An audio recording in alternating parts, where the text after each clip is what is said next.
En manchette ce soir, le CISAT fait le point à l'hôpital de Rouyn-Noranda. Après l'incendie, un effort colossal devra être mis pour restaurer les installations. Au niveau du 3e nord, on a aussi eu la confirmation qu'elle devra être démolie. Après des années d'attente, l'agrandissement d'une école primaire complété. La mairesse Catherine Fournier à Val-d'Or pour inspirer la jeunesse politique. Et une 4e marche pour la qualité de l'air se met en branle.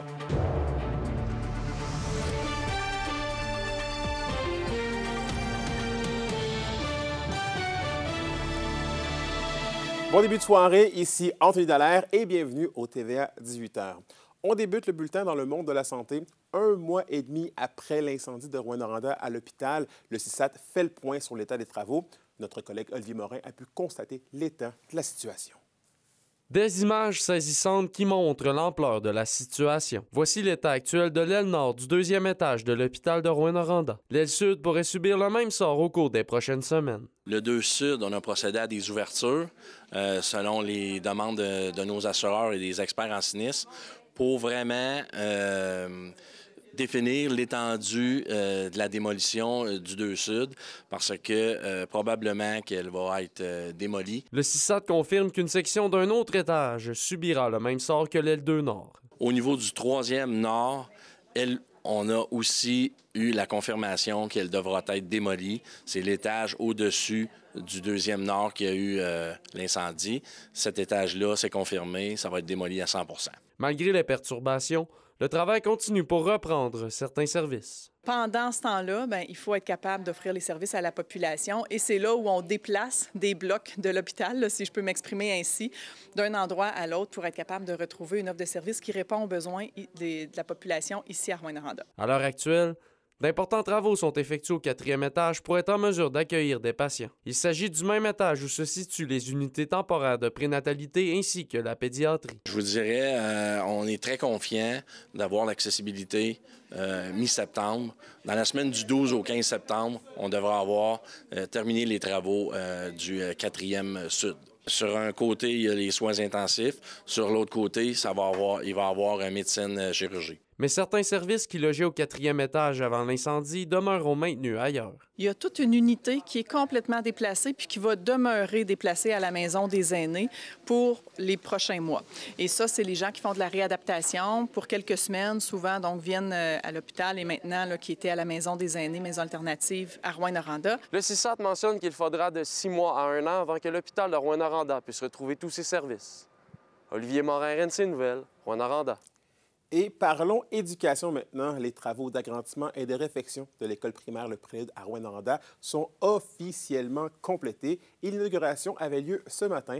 Un reportage de Roxane Caillouette.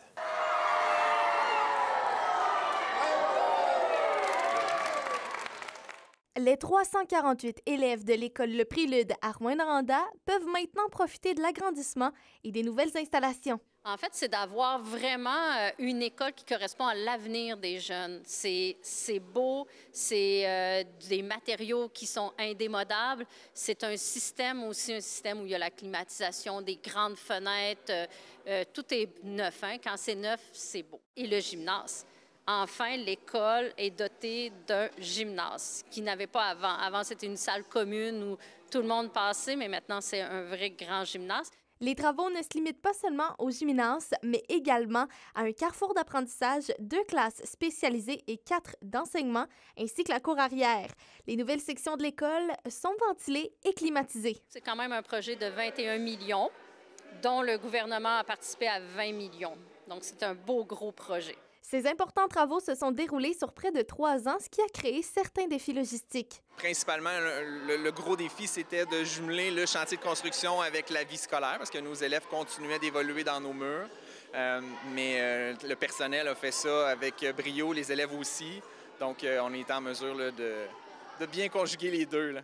La nouvelle section permet à tous les élèves du quartier de fréquenter la même école.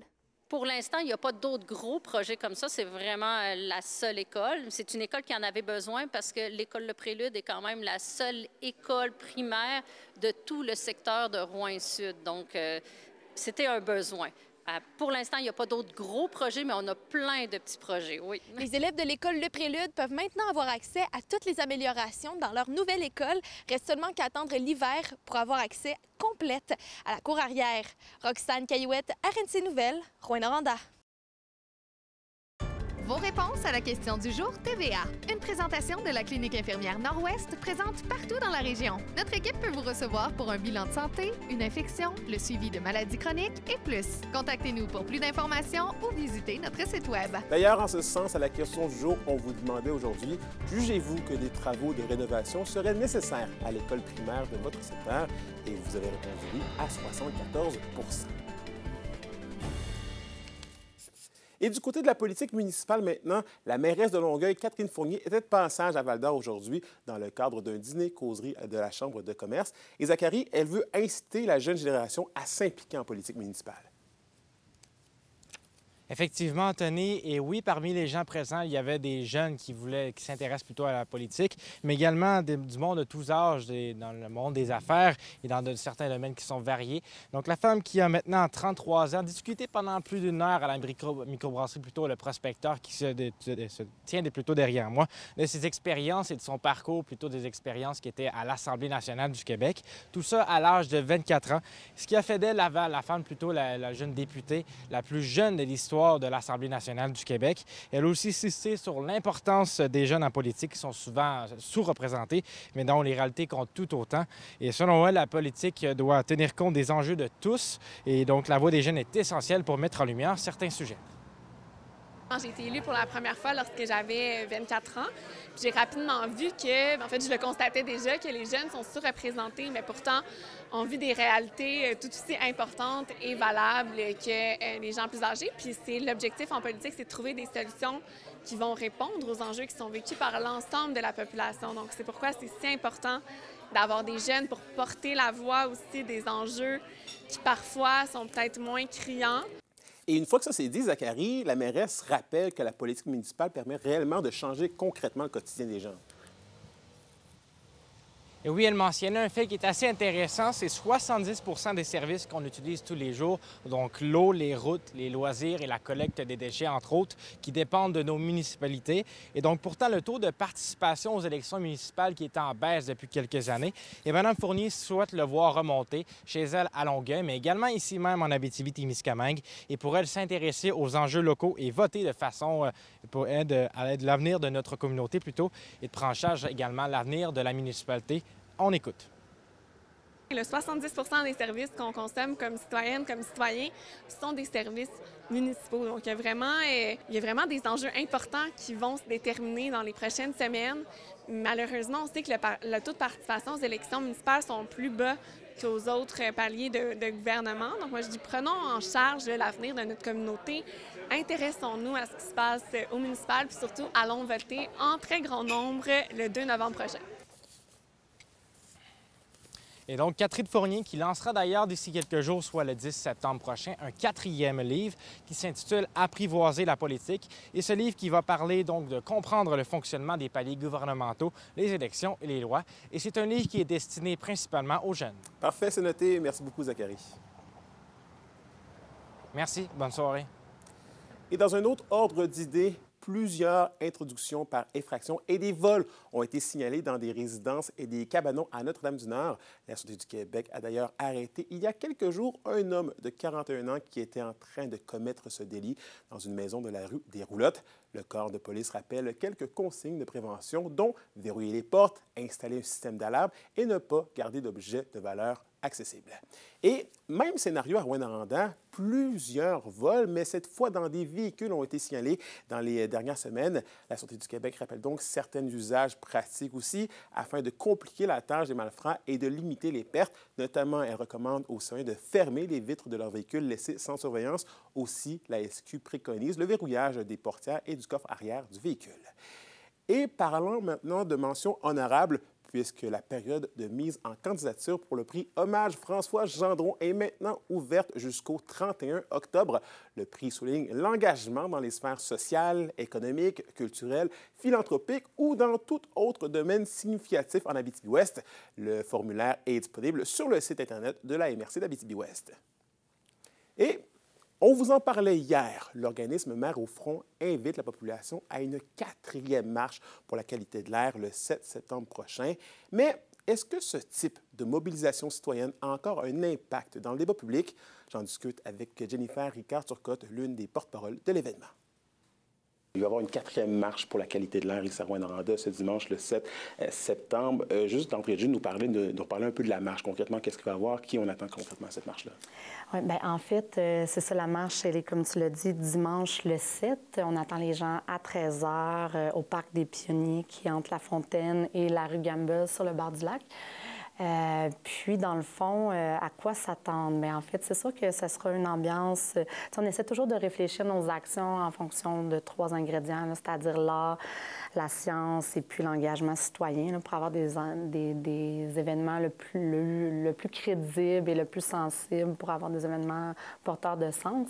Donc, comme les autres années, l'ambiance sera assez festive. Il y aura différentes prises de parole tout au long du parcours, des prestations musicales. Puis, au fur et à mesure qu'on va progresser vers la fonderie, bien, la marche elle va se transformer en quelque sorte en cortège funèbre. Donc, on invite les gens à se vêtir de noir et ceux qui ont envie, ils peuvent se confectionner des pierres tombales sur lesquelles on va les inviter à inscrire les pertes qu'ils subissent en habitant près de la fonderie. Donc, pour certains, ce sera la perte de leur maison, la perte de leur santé, la perte de confiance. Ce qu'on souhaite faire, c'est donner en quelque sorte corps au deuil, le symboliser, mais pas comme un processus d'acceptation, mais plus comme un processus de résistance collective pour qu'on retrouve un peu de dignité là, face à cette injustice-là. Et là, c'est la 4e marche, mais évidemment, l'enjeu à Rouyn-Noranda, on le connaît depuis des années. C'est quoi votre sentiment de devoir justement faire une 4e marche de la qualité de l'air pour dénoncer cet enjeu-là qu'on parle souvent?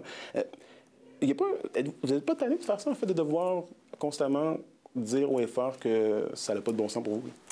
Bien sûr qu'on aimerait faire autre chose, mais cette situation-là, elle est loin d'être réglée. On a appris en plus en juillet dernier, là, comme tout le monde, que la Fonderie Hearne allait non seulement demander des délais pour l'atteinte des cibles de réduction des émissions là, qui sont inclus à leur autorisation ministérielle, à leur permis de polluer. Puis, il faut savoir qu'en ce moment, en fait, selon l'INSPQ, là, en 2023, un enfant qui est né en 2023 fait face à un risque 94 fois plus grand de développer un cancer que les balises qu'on se fixe ailleurs au Québec. Donc, demander des délais, accorder des délais équivaudrait à continuer à sacrifier la santé de nos enfants. Donc, nous, c'est sûr qu'on dénonce les manœuvres de Glencore, de la Fonderie Hearne, d'essayer d'aller chercher l'appui de la communauté d'affaires, d'aller chercher l'appui des syndicats en discréditant un peu la santé publique, les autorités de santé publique et en essayant d'invalider les normes québécoises qui reposent sur des normes scientifiques. Là. Mais reste tout de même que vous l'avez un peu mentionné justement que la Fonderie Hearne en fait semble vouloir refuser de se plier aux normes de Québec. Il y a eu l'abandon du projet Aéris dernièrement. Il y a aussi évidemment les menaces de fermeture. Est-ce que vous sentez que ce genre de manifestation-là est arrivé un peu au bout de ce qu'elle pouvait réellement accomplir comme impact là, sur les décisions qui sont prises pour la Fonderie Hearne? Bien, je pense que avec ce qui s'est passé dans les dernières semaines, les gens sont de nouveau indignés et je pense qu'ils ont un peu perdu confiance dans le processus. Là. Pour beaucoup de personnes s'étaient dit, bon, on va leur laisser la chance, de s'améliorer.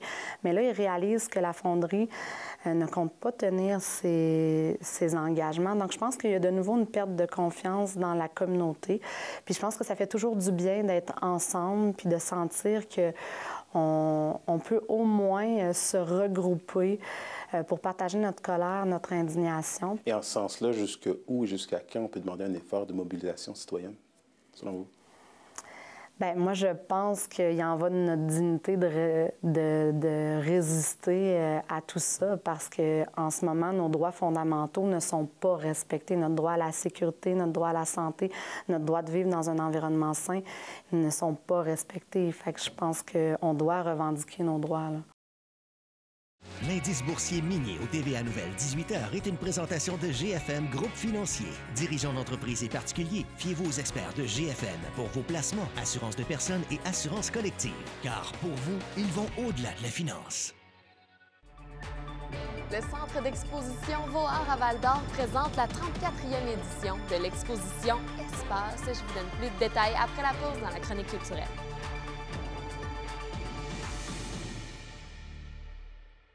Les SADC de l'Abitibi-Témiscamingue et du nord du Québec vous présentent la bonne nouvelle économique TVA. Localisée à La Sarre, la maison Saint-André Abitibi-Ouest offre, grâce à 49 aides à domicile, une adaptation de ses services auprès des personnes en besoin grâce à l'usage de tablettes. L'investissement de près de 25 000 $ soutient l'efficacité de la gestion administrative et facilite les communications entre les employés. Les SADC, partenaires de l'économie de la région.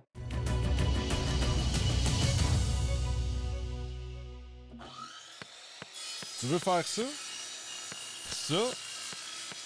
Ça? On a ce qu'il faut. Location MSN de Val-d'Or. Fier de célébrer avec vous notre 20e anniversaire et de présenter la chronique culturelle.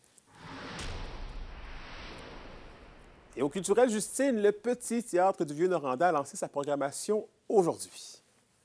Des spectacles pour tous les goûts sont attendus, Anthony. Avec cette programmation, le Petit Théâtre ose décloisonner, surprendre et créer des moments de rencontres inoubliables entre les spectateurs et créateurs. Du funk à la musique métal, en passant par le hip-hop et des concerts intimistes, la programmation musicale 2025-2026 saura vous plaire.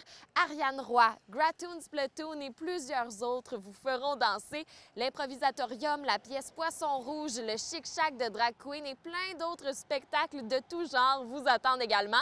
L'image de la programmation suit l'œuvre de Stéphanie Matt, intitulée Le Ruisseau 2. Voici pourquoi cette œuvre était l'inspiration derrière la programmation de cette année. En fait, on a choisi l'œuvre de Stéphanie Matt parce que c'est un œuvre qui arrive, en fait, qui propose une ouverture sur le monde, quelque chose de très positif.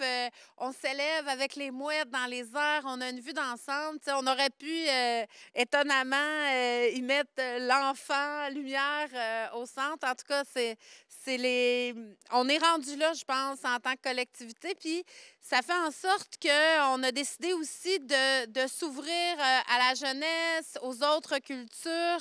Et dans le fond, ce qu'on veut proposer, c'est l'ouverture aux autres, à soi, aux différentes idées et tout ça. Et les hybrides, la troupe du Petit Théâtre, nous ont aussi dévoilé leur création qui sera présentée le 23 janvier 2026.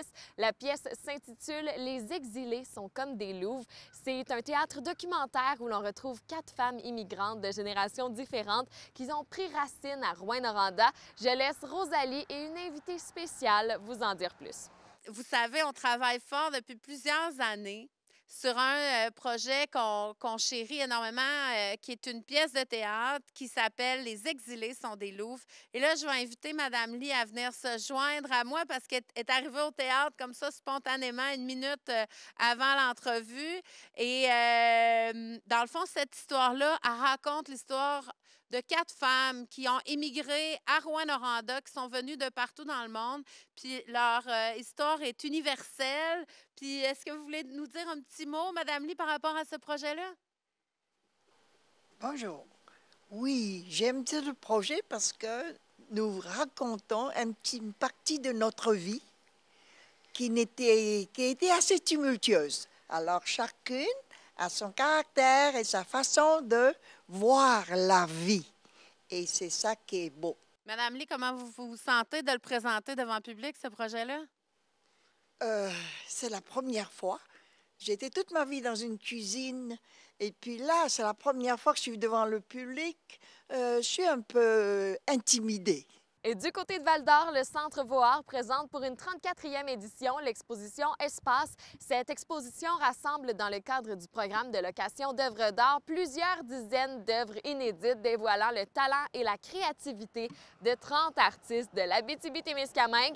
Le vernissage a lieu ce soir à 18h30 et vous pourrez visiter l'exposition jusqu'au 28 septembre. Voici le but numéro 1 de cette exposition qui revient chaque année avec des œuvres différentes. En fait, c'est notre exposition de la rentrée qui, en fait, présente le programme de location d'œuvres d'art. Et donc, c'est un événement qui est pour nos membres artistes et nos membres corporatifs. Et ça permet, en fait, aux entreprises participantes de pouvoir louer une œuvre pendant une année qui est ensuite installée dans leur bureau. Cette année, donc, on a 30 artistes là, qui ont participé et des 5 MRC. Donc, ça aussi, on est très contents, en fait, d'avoir vraiment une variété, tant au niveau des styles, des disciplines, mais aussi, en fait, là, une représentation territoriale. Et il y a eu, donc, 153 œuvres qui ont été déposées. On a un jury qui fait la sélection et on en a conservé, donc, on en a sélectionné 69. Soleil, pluie, nuages, que nous réserve la météo des prochains jours? Restez avec nous, Justine répond à nos questions et plus encore plus tard au bulletin.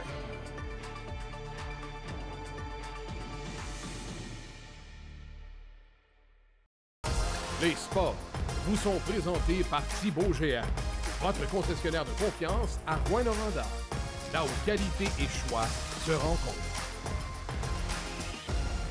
Et au sport, les matchs pré-saison des équipes de la LHJMQ tirent à leur fin. Pour leur avant-dernière rencontre, les Huskies faisaient face hier aux Wolves de Sudbury, mais les Crocs des Wolves étaient plus acérés car les hommes de Steve Hartley se sont inclinés 4-3 en tir de barrage. Les joueurs Jérémy Jarret, Thomas Verdon et Vladislav Morzov ont marqué pour les Huskies. Pour leur dernier affrontement, les Huskies se frotteront aux Olympiques de Gatineau ce samedi à Rouyn-Noranda. Et pour ce qui est des Foreurs, ils affronteront l'Armada de Blainville-Boisbriand demain soir à Saint-Jérôme. La météo, une présentation de Nicole Auto de la Sarre, la capitale du pick-up. Où vous y trouverez toujours le meilleur choix, toujours le meilleur prix. Et à la météo, Justine, l'air sera frisquet dans les prochains jours. Exactement, Anthony. Il faut croire que la saison des cotons ouatés est officiellement commencée. Ce qui nous attend pour ce soir et cette nuit partout en région, eh bien, ce sera partiellement nuageux avec un minimum de 7 degrés. Demain, sur l'ensemble du territoire, on aura des averses tout au long de la journée et même un risque d'orage en après-midi avec d'énormes vents. Là, on parle de des rafales jusqu'à 70 km/h. Alors, ça va être une journée très venteuse et pluvieuse qui nous attend demain avec un maximum de 13 au nord et de 16 du côté du sud. Et en aperçu pour samedi, eh bien, on aura une alternance de soleil et de nuages avec un maximum de 15 et peut-être un peu de pluie pour le Témiscamingue.